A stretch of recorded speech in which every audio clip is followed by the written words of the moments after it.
En el otoño de 1823, los caminos de España se llenan una vez más de españoles, en esta ocasión liberales, que parten hacia el exilio. Huyen de la represión que Fernando VII ha desatado tras recuperar todos los poderes del Estado que 3 años atrás le habían sido arrebatados por la Revolución Liberal.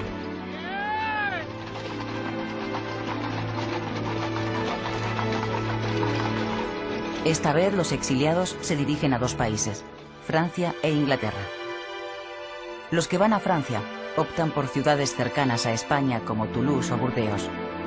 Desde allí esperarán la ocasión para volver a su país.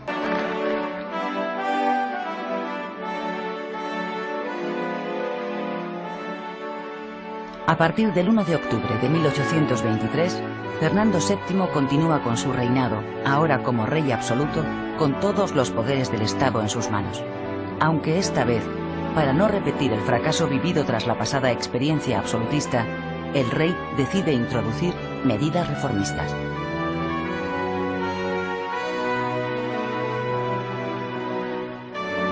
La más importante, y que perdura todavía hoy, es el establecimiento del Consejo de Ministros. El Consejo, formado por 6 ministerios, nace como un mero órgano de consulta del rey.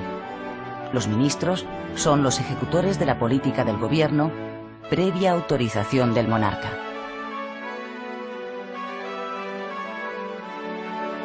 Luis López Ballesteros, ministro de Hacienda, sobresale de entre todos los de su época por el acierto de su política reformista.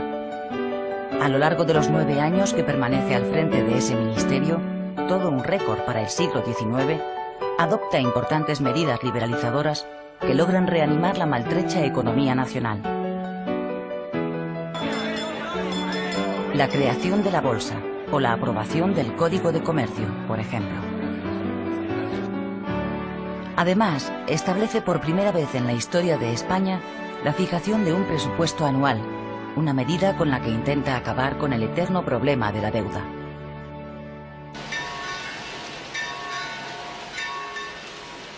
La política reformista del gobierno provoca verdadera alarma entre los absolutistas más reaccionarios, también llamados realistas exaltados, que durante el gobierno de los liberales habían apoyado al rey.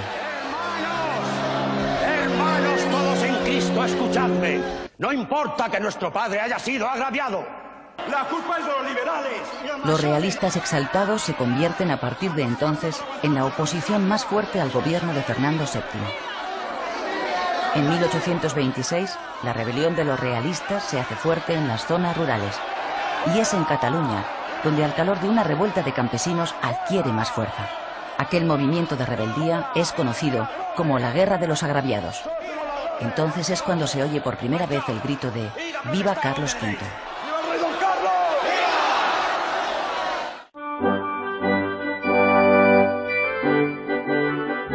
El llamado Rey Don Carlos es el infante Carlos María Isidro, hermano de Fernando VII, un hombre con fama de piadoso que es elegido por el movimiento ultra como su nuevo rey.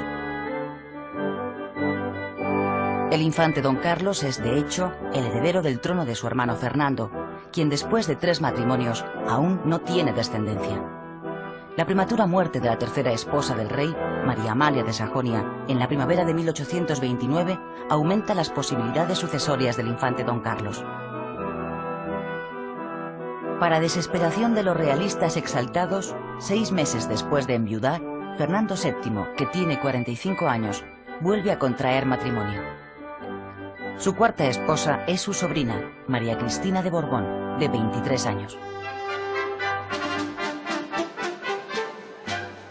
La boda tiene lugar en Aranjuez y es celebrada con festejos populares. A los 4 meses de la boda real y antes de anunciar oficialmente el embarazo de la reina, Fernando VII suprime en abril de 1830 la ley sálica, que desde el establecimiento de los Borbones en España impedía reinar a las mujeres. De esta forma, el monarca se asegura de que su próximo descendiente pueda reinar aunque sea mujer. Eso significa que su hermano Don Carlos queda excluido de la sucesión. Y así es, en efecto. En el mes de octubre de 1830 nace una niña, la infanta Isabel. ella es la heredera.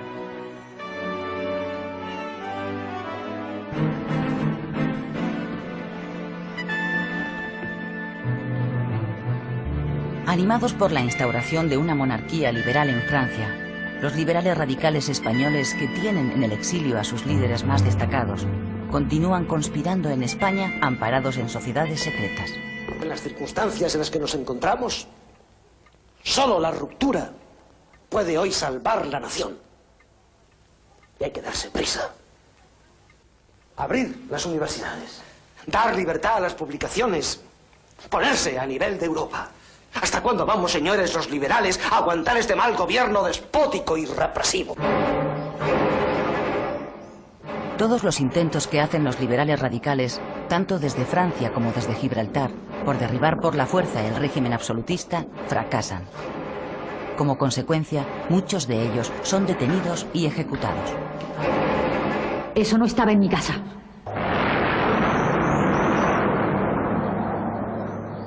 De todos los ajusticiamientos, el que más conmueve a la sociedad es el de la joven granadina Mariana Pineda, ejecutada a garrote vil por haber participado en una conspiración liberal para la cual había bordado una bandera.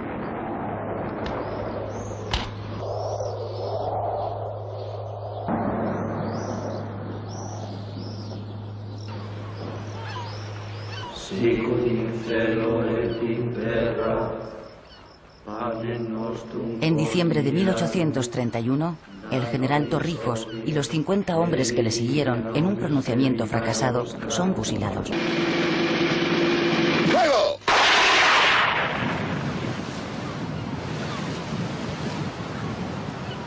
Les pido un minuto de silencio en honor de los compañeros fusilados.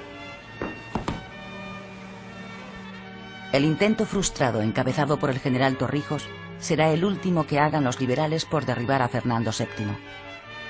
A partir de entonces, intentarán buscar el pacto con la corona para lograr acceder al poder.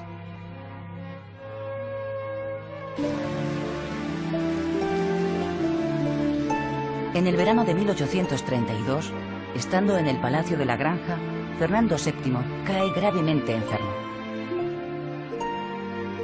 La enfermedad del rey es aprovechada por uno de sus ministros, Diego Calomarde, para que éste firme un documento por el que se restablece la ley sálica.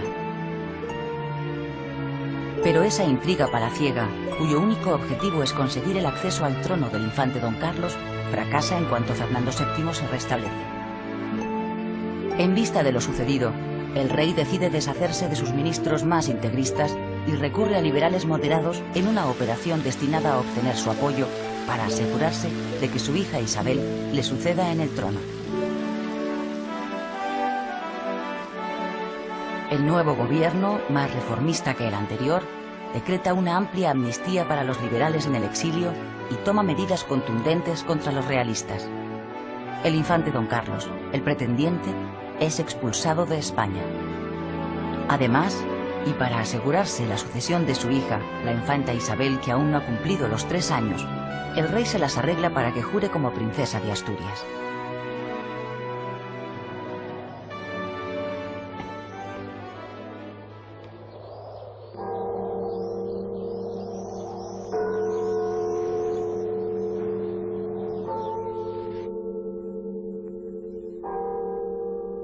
El 29 de septiembre de 1833, con la llegada del otoño, muere en el Palacio de la Granja Fernando VII.